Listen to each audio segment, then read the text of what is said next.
Sebuah rekaman ramai dibicarakan warganet di media sosial Telegram pada Jumat 31 Januari 2025.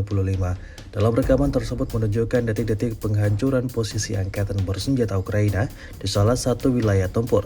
Pengintai dari batalion terpisah ke-215 dari Divisi Lintas Udara ke-98 Rusia menjamin penghancuran 6 dan melukai 4 prajurit dari Brigade Mekanis terpisah ke-24 Ukraina. Tampak dalam rekaman, serangan mematikan diluncurkan tepat pada titik target. Ledakan dahsyat terjadi dan posisi angkatan bersenjata Ukraina diklaim hancur tak tersisa. Hingga video ini beredar, beragam respon diberikan warganet.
Download Tribun X sekarang, menghadirkan lokal menjadi Indonesia.